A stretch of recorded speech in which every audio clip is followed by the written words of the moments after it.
back, baby. Brian Custer is kind enough to join us now. A little Showtime boxing, which, of course, is going to be on pay-per-view. Mm-hmm. And I always, Brian, I've done this about 20 times over the years, and the buzz is always the same. Yeah. Vegas and the buzz and boxing, and it's always a lot of fun, dude. And it's always fun making the walk here because then you've got the fans. You know how it is tomorrow for the weigh-in. I would say this is Sean's first time to this craziness. And so, it gets out of control, but that's the fun part about it. I will say this. I tell people all the time, you have not lived until you come to Las Vegas. Right. And see a world championship fight in Vegas. It's just different. It's different. The atmosphere is different. And Sean, you will see at the weigh-in tomorrow. It's one of the reasons why we're having it outside of T-Mobile Arena. The thousands of fans that will come to see two guys in their underwear take their shirt off and stand in front of each other is amazing. Yeah. I mean, when we did Tank and Ryan, we had to do it outside because we knew the crowd was going to be big.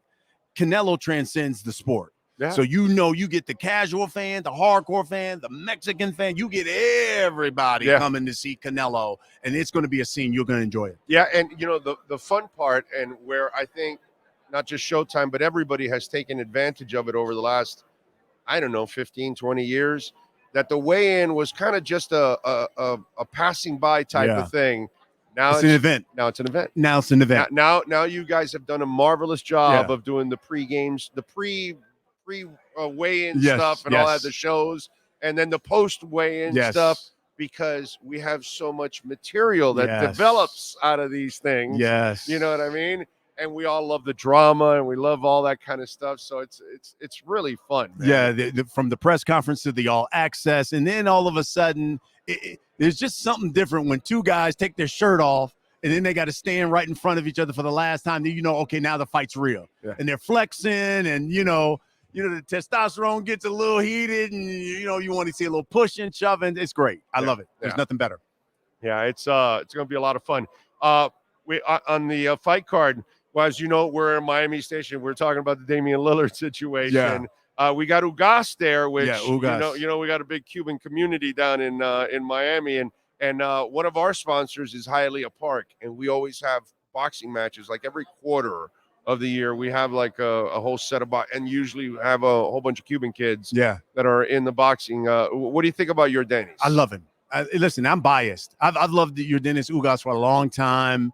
When I used to call fights against prospects, and this was a good 7-8 years ago, your Dennis Ugas would take fights on 1 day, 2 days notice, fly in and would beat the top prospect that the PBC was putting up against him. And that's when they ended up saying, I think we got to sign this guy because he was knocking off all their top prospects at welterweight. And so we used to see each other in the hotel lobby working out because he had just flown in on a day's notice and was going to fight that night and was in the hotel lobby working out. I'd be in there working out, and he used to always say, Brian, I'm going to win tonight. And he would go out and win. And so I love your Dennis Ugas because now he's become a world champion. Now he's former world champion, obviously, but he retired Manny Pacquiao. He's gone from the bottom to the top of the sport.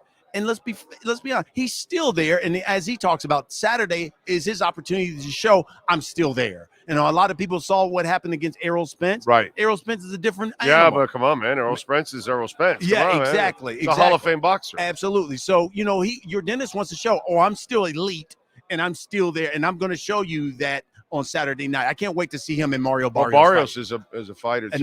Nice fighter, man. Barrios has been a great fighter. He was a champion, obviously, there at 130, and now obviously he's campaigning at 147. This is a strong guy, and under the tutelage of Bob Santos likes an aggressive fighter, so he's going to come after you, Dennis Ugas, early because he wants to see, does this guy still have enough in the tank? Right. Did Errol Spence damage him too much from the eye when he broke his orbital bone? Is he still an elite guy? I'm gonna test him, so that's why that fight will be all action. I know that sometimes it's not necessarily the case, and then we do a job of trying to sell the undercard, and we say, hey, this is a great undercard. Sometimes it isn't. This is good. This is a great undercard. Listen, actually. folks who are listening, Like I don't want to. No, like, no, I know no. that everybody always sells the undercard, and nah. sometimes it doesn't live up to it. You Right, know what I'm saying? right. Because sometimes we're just promoting to promote, but this is not promoting to promote. Actually, I'll say this: on paper, this is probably one of the best assembled undercards for a pay-per-view event. Why? Because it is filled with former champions, world title challengers, emerging young talent. Yeah. Every last fighter is ranked in the top 10. Every last fighter.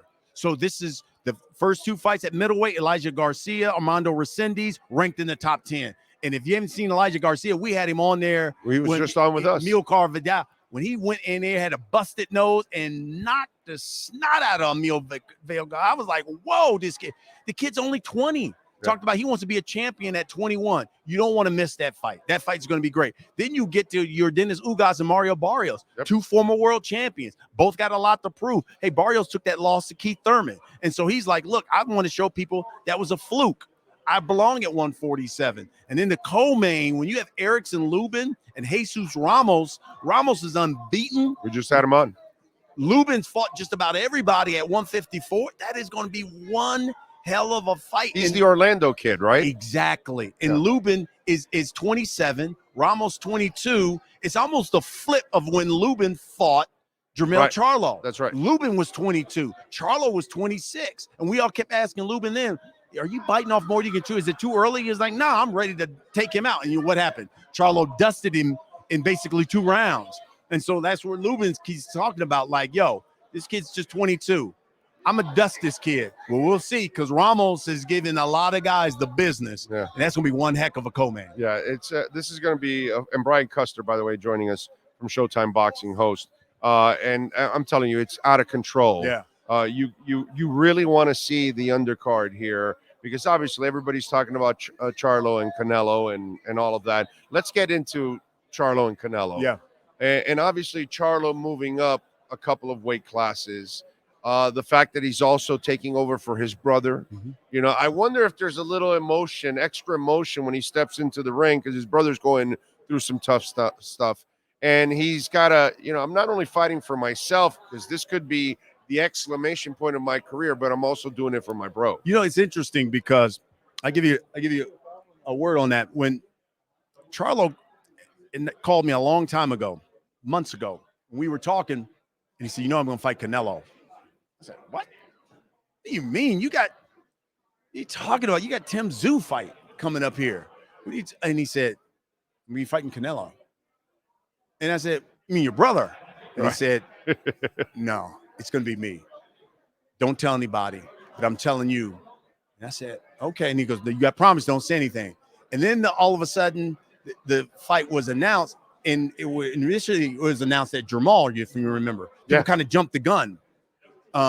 And they said Jamal's going to fight. And it wasn't, because obviously, as you pointed out, Jamal's going through some personal things in his life. He hasn't fought in well over 2 years. Yeah. And Mel knew that. And so originally, they wanted Errol to have this fight. But Errol basically told the PBC and Al Heyman, no, I'm not fighting. I'm not fighting and moving up until I fight Bud Crawford. I got to have that fight before I move up. And so that's when they were like, okay, we got to get Charlo. But Maul was in no condition, and that's when it was Mel was the guy. And he told me that it was happening. I was like, really?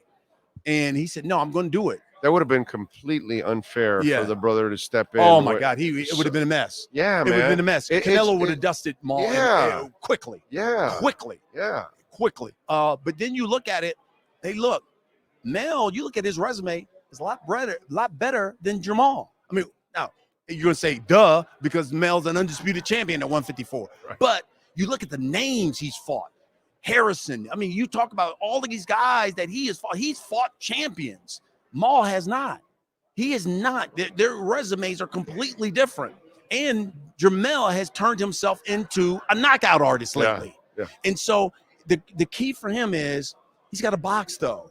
You got to he's almost 6 feet. Use that length. Kind of like what Blvd did to Canelo. Yeah. I'm going to keep him at an arm's length, and I'm going to, every time he tries to get in on me, he's going to eat a jab and a straight right hand and move.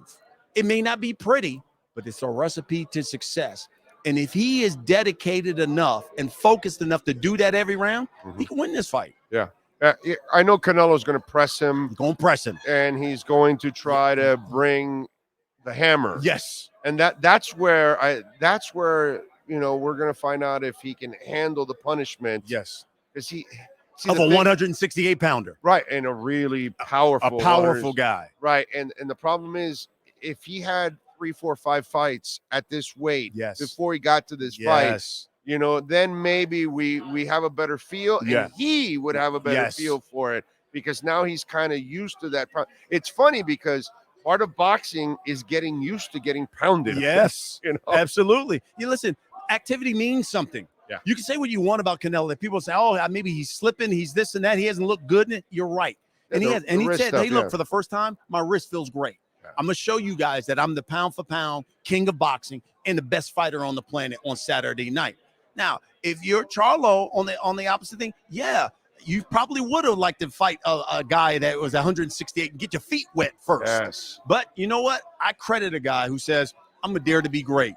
And you know what? I'm naturally a bigger guy. When I walk around and I'm not melting my body down to 154, I can do 168. And you know what? I got a big punch too. I give a lot of credit to guys because they see Tank and Ryan fought, Bud and Errol fought. Why not dare to be great and fight the best? And that's what we got here, and I love it. I love guys who want to dare and forget about my record. I'm all about legacy, and that's what this sport is about. And this is a legacy fight for Charlo. Absolutely. While Alvarez, it's kind of a just prove that I'm still the guy type of thing. Yes. But this is the fight that makes Charlo's entire career. Absolutely. I mean, it is. You talk about a Q rating, it skyrockets after this. If you can be the guy to beat Canelo, look, Canelo in all of these rounds has never even been down. It's amazing. Yeah. All the guys he's fought, he's beaten 18 world champions. He's never tasted the canvas, not once. And if you're Charlo, if you can get a win, hell, if you can knock him down, wow, that's something. Yeah, that would be absolutely amazing. Who has more motivation right now? One that's looking for the fight of his life, or two that's looking to prove that he's still the guy? I think they both. I think they both because of what you just said. That really fuels Canelo, and he heard Charlo and talking about this guy can't box me. He's not even on my level when it comes to boxing. And that Canelo talked about that at the press conference yesterday. Like, oh, he talked about my boxing skills. You're gonna find out about my boxing skills on Saturday night. And so Canelo needs those type of things to motivate him. And as you pointed out too, he's heard everybody talk about that he's been slipping, and he's going to show everybody, no, my wrist was hurt. But I'm going to show y'all that I'm still pound for pound the best fighter walking the planet. No slight to Bud Crawford, Inoue, all of those guys. Yeah. I'm the guy of the face of boxing. We'll see. They both got a lot of motivation for this one. God, that Crawford win the other was it a month ago, 2 months ago already? Yeah, I know. God, what a fight! Dude. I know. Jesus, what a performance! I didn't expect. I know. I didn't expect that kind of domination. I think, my humble opinion, I think Errol Spence spent one fight too many at 147.